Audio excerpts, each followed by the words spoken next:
uphold the Magpie's name. Hear the barrackers are shouting, as all barrackers should.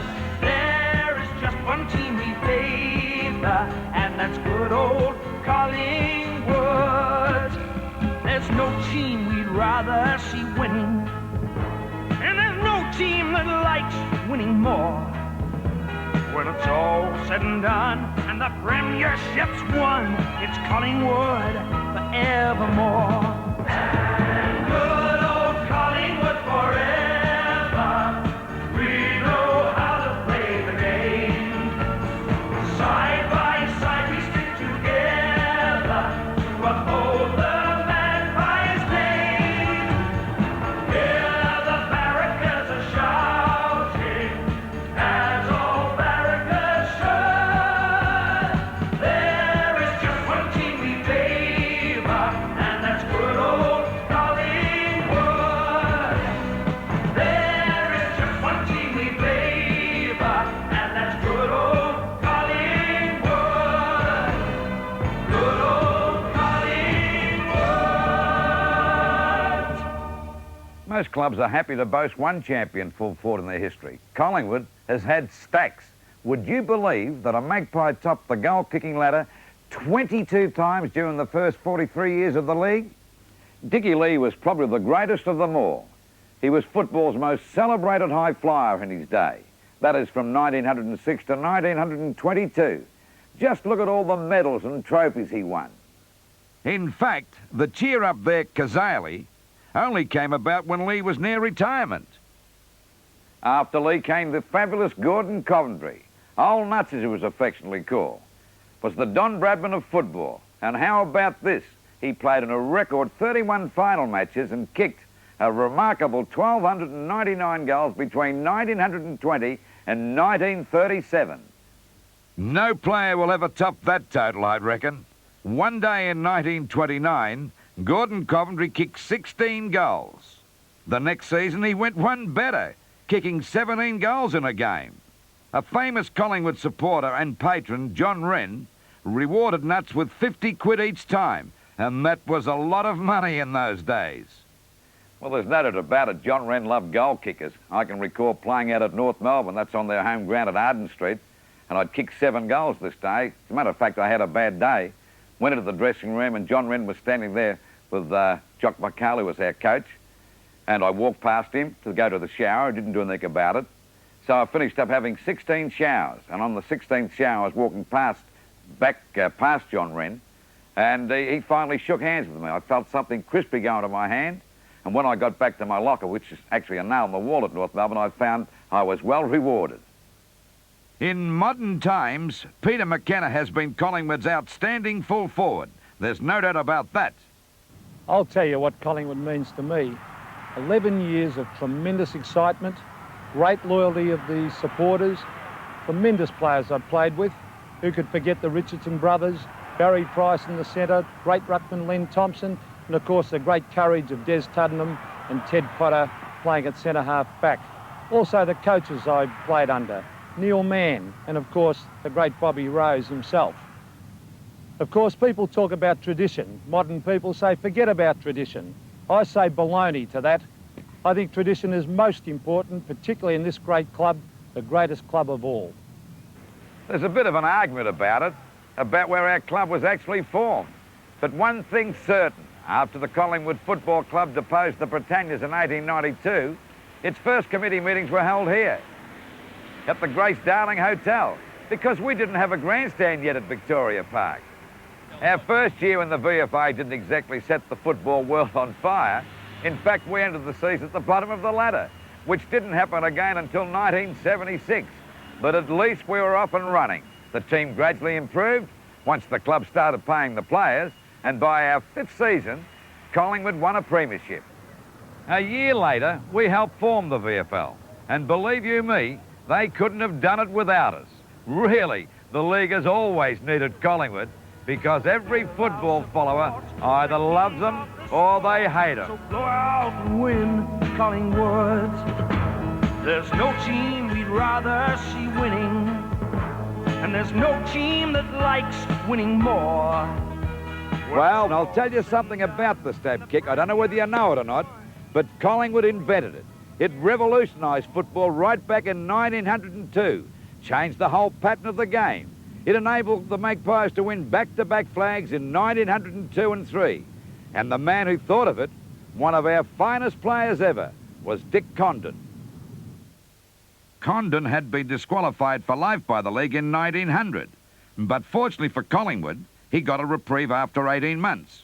Condon's close mate, Charlie Panham Sr., my grandfather, helped him develop the stab pass. Charlie's son, Albie, who was the most elusive player I've ever seen, can tell us about it. We used to find in our day that it was a great value. And for those information about it is that when you do a stab pass is when you're at a fairly good pace and you're coming down the ground and you see your fellow comrade, you give it with a slap bang pass, and which alternated into a drop punt after that. In the first 25 years of the league, Collingwood won 5 flags, finished up runner-up 7 times, and only missed out on the finals once. But Collingwood's run was just beginning, as recalled by Bruce Andrew. They were champions in their own right, but not one of them thought he was better than anybody else because he was just a cog in the Magpie machine. And that was the spirit of Collingwood then.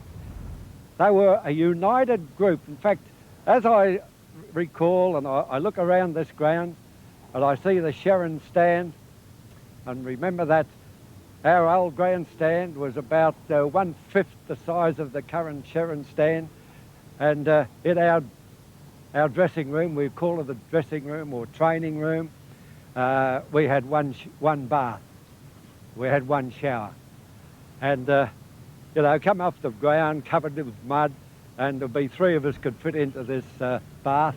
One would sit each end, the other fellow would stand up in the middle, and believe me, that was the closeness that made that Collingwood side the great machine.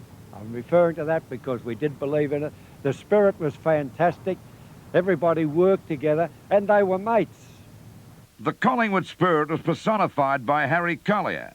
He and his brother Albert, better known as Leader, each played in 6 Collingwood premierships. And if you wanted Harry to win a Collingwood Guernsey, he didn't need pepper and salt. They talk about eating a Collingwood Guernsey. I think in our times the kids would all eat a Guernsey just to be a black and white player.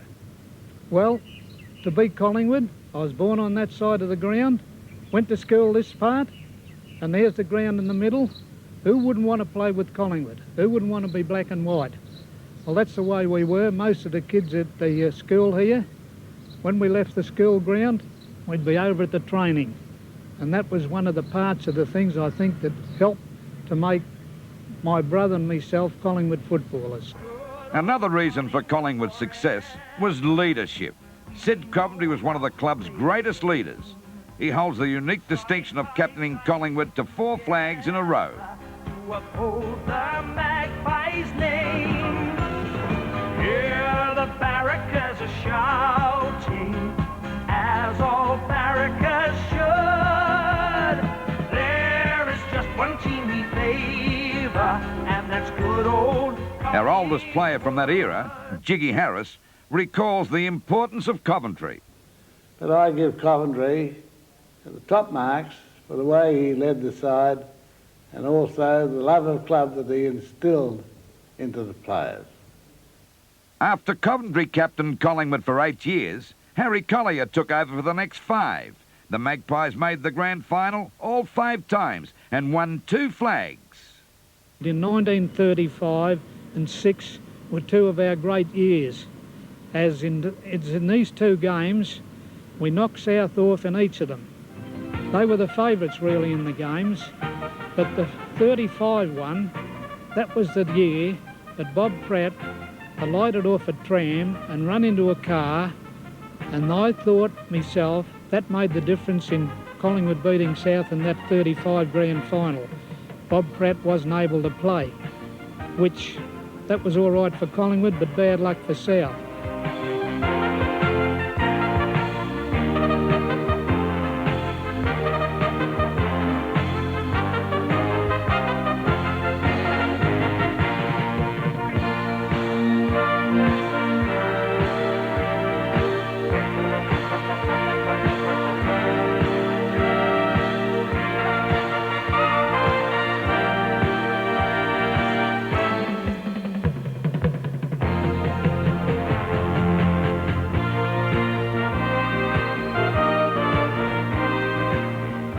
36-1 after a hard-fought game all through the day, the ball end to end. We finished up, I think, winning by about 10 points. And that was, I suppose you'd have to say, that was my greatest thrill, because I was captain of both of those 35-6 sides. Another player who was thrilled by the 1935-36 premierships was Keith Stackpole. The old coach Jock McHale, he was sitting next to me and he's going crook, and all of a sudden he'd say, "Is it through yet, through the goals?" You know, and he never used to look. Well, I was 19th man anyhow. He'd say to me, "Is it through yet, through yet?" I said, "Yes, she's right, Jock." Well, he said, "Well, when you get on the ground," he said, "hang around that full forward line with Gordon Coventry and Ron Hildison." He said, "He'll punch it out to you."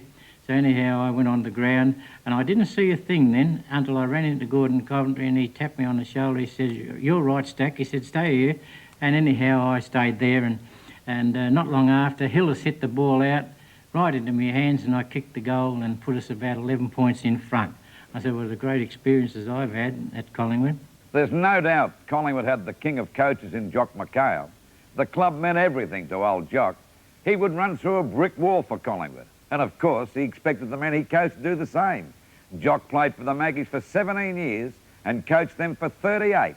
38 years, can you imagine that?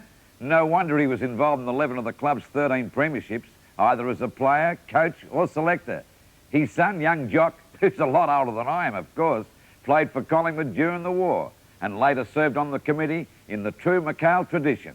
Well, the Collingwood Club was a very, very important part of my father's life. I'm often reminded about his three great loves, his family, Collingwood Football Club and the Carlton United Brewery. Not only did he work at the Carlton United Brewery, but it was the place that he obtained jobs for the Collingwood players, and many a great player of Collingwood worked with my father at the brewery.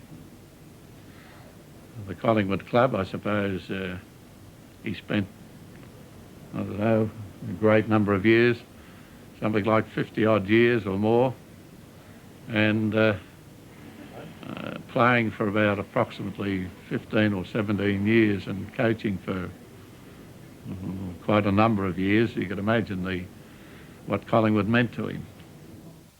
Jock hated to lose, and his attitude was contagious. If ever a man was able to unite players and to assess the value of players, then that man was Jock McHale. He was really the spirit of the Collingwood team. I spoke earlier about the mateship. Now, Jock didn't go around looking for mates, but he created them. He created them amongst the players, because that was the attitude that he revelled in, that you are one, you are all one. As a matter of fact, even in the matter of payment, he didn't want any more pay than the players. He was just that type of fellow. So he was a tremendous influence on the spirit of those chaps, and also on the character, in building the character of the players of that era. Jock McHale's name must go down as part of Collingwood Football Club's history. We used to sort of know Jock, know his ways, sort of learned his speeches, but by Jesus, when he used to talk to us, you could feel your old belly turning over, because he seemed to instir something into you which helped Collingwood to be so successful. Loyalty was the Collingwood credo, and the club's mystique has always affected the players.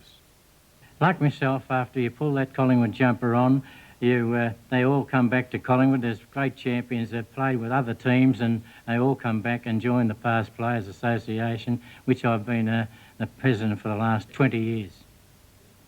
Every Magpie supporter knows we won a lot of premierships because Collingwood was pretty good on the field. We weren't bad off the field either, let me tell you that. We were the first club to gain control of our own ground from the cricket club. Some clubs are still brawling over that one, and so is the league. But at Victoria Park, football was the #1 priority. It was damn near sacred. There was no future in Victoria Park unless the committee of the Collingwood Football Club had control of its own destiny. And the destiny was to get control of the ground.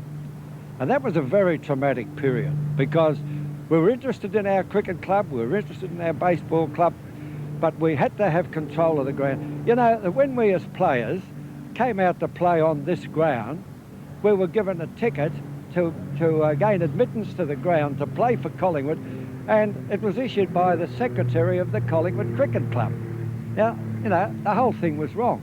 And the Collingwood Club was the first to visualise the future of football at Victoria Park. And so we started our campaign. And it meant moving the cricket club away from that control.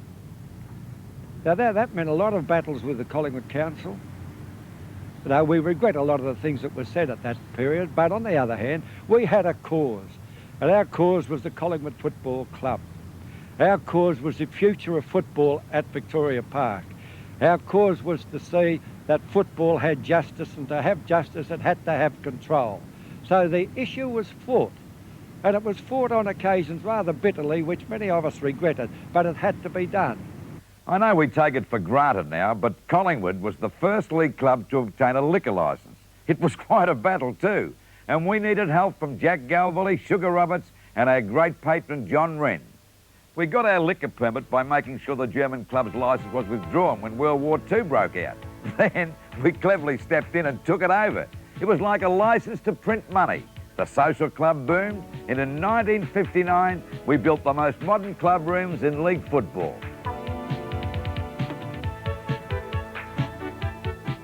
Not bad for a working man's club, eh? Our success on the field in the 50s also helped to build these magnificent club rooms, and the grandstands too. And I was proud to captain the Collingwood side that won the flag in 1953. But I'll let my old mate Bob Rose tell you all about it. When we won the second semi-final, we were a fairly confident side, because although we were described as being a tough, give at all costs type of team, we still had tremendous skills in our side. We centred victory at three-quarter time. We were very confident, and we had a handy lead. But Geelong came back in that last quarter with true courage, and for a while there it was pretty touch and go. But we hung on, and the celebrations, of course, after waiting for so many years to have a victory, was just unbelievable. Listen to the voice of old Jock McHale announcing John Wren's gift to the players after our 1953 victory. Mr. Wren started to come down and tell me, personally, to give the players £500. Sadly to say, both men died shortly after the grand final, partly from the shock of our first flag in 17 years. 5 years later, Collingwood won its 13th and most spectacular premiership. One of its outstanding players that season was the mighty midget. In 1958, it was a pleasure to win the Copeland Trophy. I beat Harry Sullivan that year, and they announced it at the club here in the old social rooms, and I wasn't even in attendance when it was announced. These days they have a big social event, of course, but of course we were only getting £12 a week in those days. Well, 1958 was so crucial to Collingwood because Melbourne had won 3 premierships in a row. They'd won 55, 56, they'd beaten us. They'd beaten Hawthorn in 57, and they were coming up to beat us for the 4th time, to win their 4th grand final in a row, and that really would have stolen one of Collingwood's prize records, the fact that they are the only club in VFL history that have won 4 premierships in a row.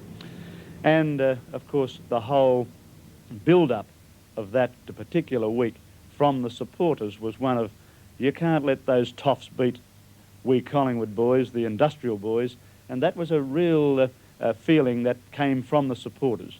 It never once was uttered by the committee, who were men of great integrity. Sid Coventry was our president in those periods, and Fons Kine, of course, our coach.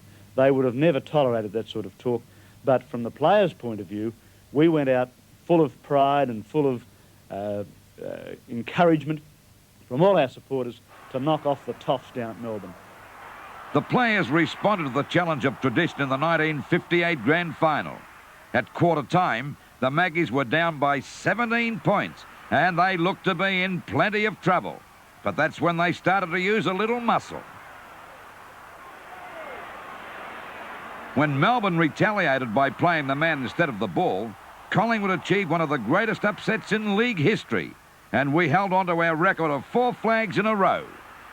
Boy, in 1958 we were really rank outsiders because Melbourne had beaten us in the second semi-final, by something like 10 to 12 goals. We'd planned what every man should do, and to get beaten by 10 goals was shattering.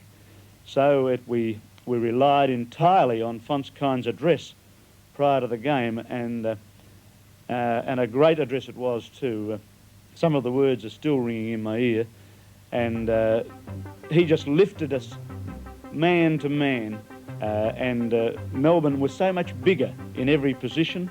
They were so much stronger, they hit harder, they seemed to kick the ball further, but it's surprising what can be done if a team together and play as a champion team rather than a team of champions.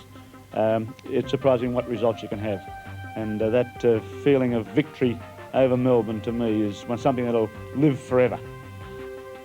Although Collingwood hasn't won a flag since 1958, it's not for the lack of being there.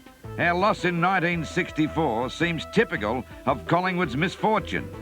If ever a captain deserved to lead the Magpies to a premiership, it was Ray Gablick. 1964 was a great year. It's a year I'll always remember. For many reasons, mainly, firstly, I was my first year as captain of the side, and we managed, after a very poor season in 63, to make the finals, and then to play in the grand final. And with the coming into the final, the last few minutes of the game, about 10 minutes before the famous run that we're about to talk about, I'd just kicked a goal from the forward pocket, a boundary throw in, and that put us in within a few points of Melbourne, who had been leading all day. And then we went back to the centre, and the ball came out across the centre, and Tuddenham passed the ball across to me on the wing, and for some unknown reason, the whole sides were both up into the centre play of the field. So away I went. There's no one about me, so away I went, bouncing my ball merrily, plenty of pace, and the only thing I did wrong, I didn't go back and kick another goal after that. Now, I knew then that we had a good chance of winning the flag that year because the police came out, but things didn't work out our way and we lost the flag. So although it was a great game and I was happy to lead the side, it was disappointing to lose by 4 points. Well, it does something to you, this ground, doesn't it? And I'll tell you what, it's a great stadium to play a grand final in. I've played in a few here, and as for Collingwood, well, we've played in more grand finals than anybody else. We've had some great victories, no doubting that, but boy, have there been some disasters. None greater than in 1970. Muscled by Collingwood's blistering pace, Carlton's defence is ragged. Tearing through a pack in characteristic style, Tottenham snaps the first goal after 5 minutes.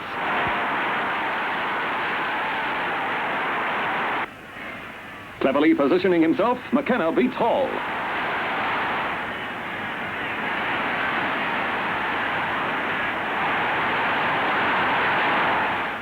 The mark is paid, and Collingwood's record-breaking goal kicker is right on target for his first of the match. And we thought we had the flag in the bag, but then we came unstuck. It's a day the coach will never forget. It has been suggested that I've been the unluckiest coach at Collingwood. I suppose in terms of losing grand finals by very small margins, that could be correct. Gallagher breaks away. With players going in hard, Clifton beats Thornley to the ball to turn back the Blues and send Collingwood into attack.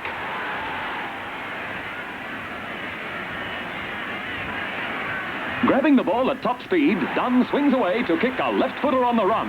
It's a beauty, straight through the centre. It's all Collingwood now, and again they threaten danger. McKenna kicks another goal, taking the Magpies to a 44-point lead. I believe that we were the best team in the league. At half-time, we certainly hadn't capitalised on all the play. Although we were 8 goals in front, I believe that we should have been even more. And, of course, we had a couple of disastrous injuries just before half-time when Tuddenham and McKenna collided. That didn't help us. Still, we couldn't look for excuses. Bob Hurdon to replace Greening, who's affected by severe cramps.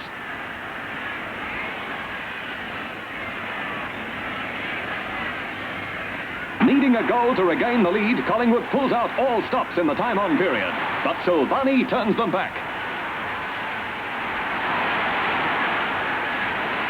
Jesselenko dashes in to kick to the unguarded goal.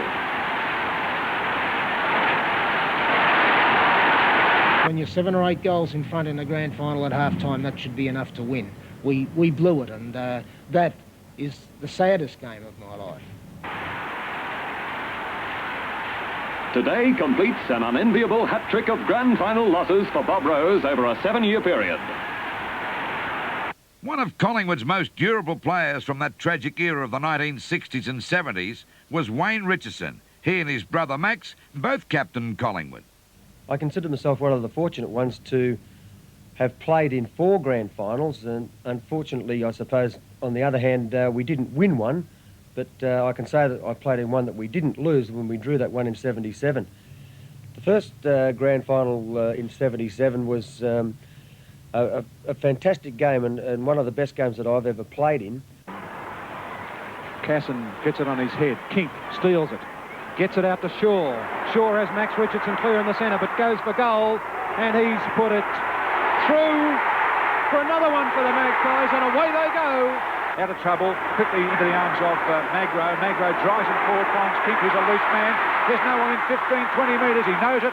He heads towards goal, puts it through. And the Magpies are really savage at the moment. That's his second goal.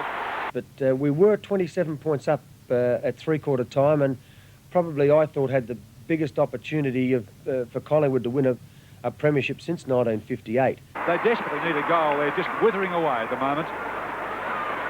Alves kicks it towards full forward. Great mark in front of the pack by Worthington. That was a strong mark. Well, Worthington's got a lot of room to direct that ball to, and Ray Shaw's standing over there alone. He goes right down through centre wing to Barham. Great mark, Barham. Open goal. What spectacular football. Barham's kick for goal. And Collingwood's 9th. Sensational football by Ricky Barham. And North Melbourne were level with us, and then they got in front of us. And fortunately, our big mate Ross Dunn took that mark in the goal square and kicked truly to force a tie. What a match it's been, particularly this last quarter. Into the goal square. Big pack of players. The Collingwood mark. Thompson.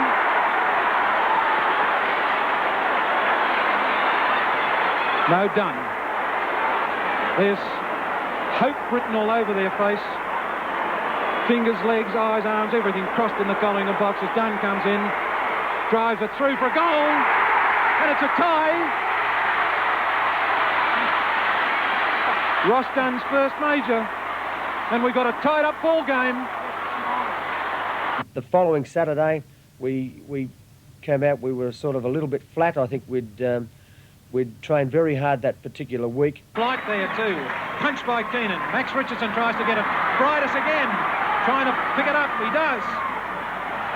Perry, the dribbler, to Barham. Barham scoots away with it. Looking for Dunn. Gumbalin right on his hammer. Gets to Dunn with a bounce. Dunn feeds it back inboard to Bond. What a star he's been. There he goes, still bouncing.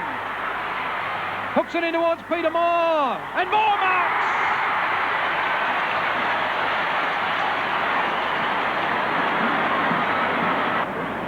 He should drift around quietly, he does. He's kicked a goal. Super Blight today. Chipped out there quickly by Gordon across to Manasseh, who's played much better this week on the forward line, and Ruckrover going to look at him go, tucks it up under his sleeve. He's mind's intent on kicking a goal. He ducks around, a good swerve by Manasseh, and it's a goal! Yes! What a goal! Fantastic Phil. That would be the best goal of the match. He started off from the back line, crashed his way through, sold everything to them. A fantastic effort. Our older players, we tied, there's no doubt about that we tied, and in the last quarter it was just a formality. Even though the margin wasn't great, it was just North Melbourne had played too well on that particular day, even though I thought that during the year we were probably equal to any side in the competition in 77. Hafey's heroes appeared in 5 grand finals here between 1977 and 1981, but they still couldn't win the flag that has eluded Collingwood for the past 27 years now. And of course, the most recent heartbreak occurred 4 years ago when Peter Moore was captain. Here's Gordon again for Collingwood. To Shaw. Shaw sells the dummy and away he goes. Down in the Moore direction. Moore again! The question in everyone's mind during the grand final week, 1981, was whether Peter Moore was fit to lead the team against Carlton. A bit clumsy. In goes Moore, who is not moving freely at all. Taken away by Sheldon. Moore can't run. But Collingwood are in a fair amount of trouble with injuries. Peter Moore really hobbling. There was, you know, a lot of bitterness after that loss, and a lot of division developed in the club as a result of it. But for me personally, it was probably my most disappointing occurrence in football. I tore a hamstring in the game against Fitzroy a few weeks before that game, and I spent, I think, 12 days intensive physio, 6 hours a day to try and get fit to play in the grand final, and so I was going into it with a fairly severe handicap, and decided with Coach Tommy Hafey and the other selectors that I would play, and I had to take responsibility for that decision to play, and it was a very poor performance from me personally in that game, and you know, I don't remember it fondly, although it was a great performance, I think, by the team, even though that team didn't win. It's Sheldon who's just on. Dacos on to Picken. Down towards Ray Shaw. Moore says leave it, off his chest. Perovic, grabbed by Moore. Ray Shaw puts his head down. Moore tries to trap it. Hunter a little half-distance kick to Sheldon. Good tackle under pressure. Barham comes through, taps it onto Stewart. Onto Tony Shaw. Tony Shaw onto Dacos. Hunter coming in. Dacos fires. It's curving. Great goal. Great teamwork by Collingwood. Capped off by a fine left-foot goal. You know, Collingwood is always something special, and it's something special to me. Any player that plays for Collingwood and that's their first club, always a part of your heart is always a Collingwood player, and it was a great personal tragedy when I made the decision to leave, and it was something that I regret, because Collingwood is such a fantastic institution in league football and in football in Australia for that matter. It's the most powerful club, it's the most emotionally bound up club, in the sense that people either love the club or hate it, and the people that do support the club you know, are almost pathological in their love for the club and the desire to see the club succeed. Gets his pace away from Malin, runs into half forward, down towards Peter Moore this time. The big fella goes up. Williams off the pack, a snap, a goal! Collingwood's first after 6 minutes of play. For Dacos and Hunter. English the spoil. Down to Kink in front. Barham offers the lead. Good football, Ricky Barham. Pops it over the head of Dool. Moore one-on-one, but it's over their heads for a goal by Ricky Barham. One thing that highlights our great tradition is the way the Guernsey's been handed down throughout the generations. My grandfather, Charlie Panham Sr., captained Collingwood. So did my Uncle Albie. And I was the third generation of my family to captain the Magpies. No other league club has even had a father and son captain their side, much less a father, son and grandson. The Toomeys are another family that has spanned 3 generations at Collingwood. Bill Jr. had enormous talent, and he was a chip off the old block for sure. Back in 1918, the Toomey name started at Collingwood. Bill Toomey Sr., as he was to become known as, started on the wing here on the Victoria Park Oval. He came from Heidelberg. I think a couple of guys just went out one day and said, listen, you've got a pair of football boots, we'd like you to come down and have a run at Collingwood. My father, he was also a great runner in those days, as he went on to win a store gift in 1924, and he was ran second in 1919. So the 5 or 6 years he was here at Collingwood, he was a very fast type of footballer, but he probably became a little bit unpopular with the coach of the day in those days, Jock McHale, because he left when he was at 22 years of age, probably right at the pinnacle of setting off on a great career. He went to Stawell and played at Stawell. He married a girl up there, Rose Lovett, and she bore 4 sons, and 3 of them are to play here at Collingwood. So I guess that's where the Toomey tradition came, that 3 sons actually followed on in their father's footsteps. Then, of course, 1953, the great thrill was that we all played in the 1953 Collingwood Premiership together. We've got another Toomey now, the 5th Toomey. It's his name's David. You'd probably know him probably just as much as you know us. We've had heaps of fathers and sons playing for Collingwood, 25 sets of them in fact. What's more, we've had 40 sets of brothers. That's right, 40 sets of brothers. Sometimes as many as 4 of them, like the Roses, and the latest, well, the Shaw brothers. Ray captained Collingwood in 1979 and 1980. Tony won the Copeland Trophy in 1984. And Neville is just starting to make his mark as a nuggety utility player. Since I started my career at Collingwood, the word tradition has been bandied around a lot. One tradition is the Collingwood players, brothers who have played for Collingwood. I play with Ray, my older brother, and at the moment Neville plays for Collingwood.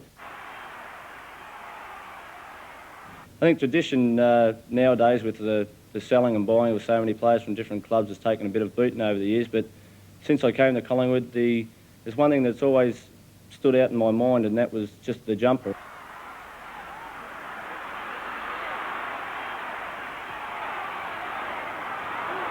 Collingwood barrackers are not content to rest on past laurels. The only thing that really matters is when the next premiership will be won. One of the more frequent questions you get from Collingwood supporters, what does it take to win a flag and when will the next one be? I've played in 2 losing grand final sides, which I'm not really wrapped in. I think you have to have a definite hate for losing. I think at the moment we haven't got that at the club, and I've always been one who, whatever sport I tried to play, I really hated losing. Even if it was a relaxing sport, I still hated losing. I think if you have that in the 20 players on the day, that's what wins grand finals. Good old Collingwood forever. We know how to From the outer flank, Wayne Richardson's shot is high, the 50-yard goal. Close to 65 metres out from goal. The high one looking for a double back. Second doubling back, George Texas. Picken's 13th kick. The centre half forward. Not much marking power there for Collingwood. Kick from the side, gave away free kick. Oh, he should have been penalised. Barham, goal! Unbelievable umpiring. Second goal. When it's all said and done, and the premiership's won, it's Collingwood and Taylor lines up and snaps. Good old Collingwood forever. We know how to play the game. Side by side we stick together to uphold the Magpie's name.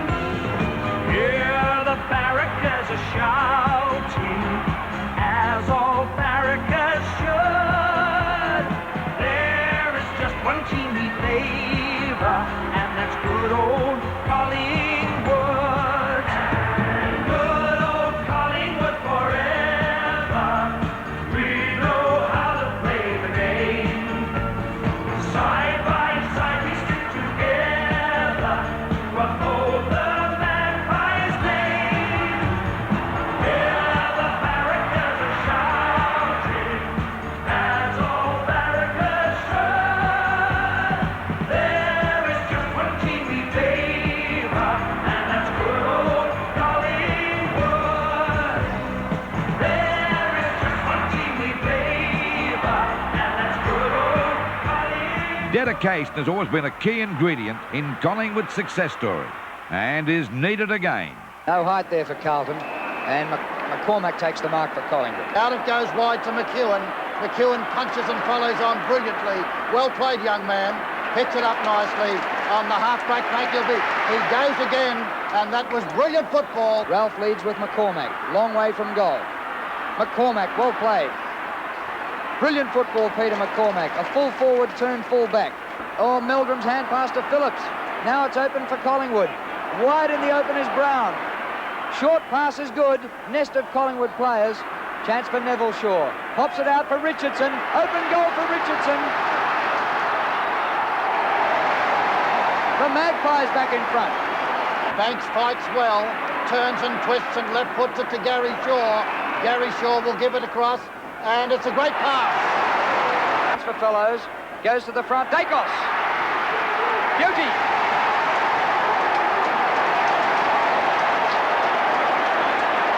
Derek Shaw punched out wide, and here comes Mullane.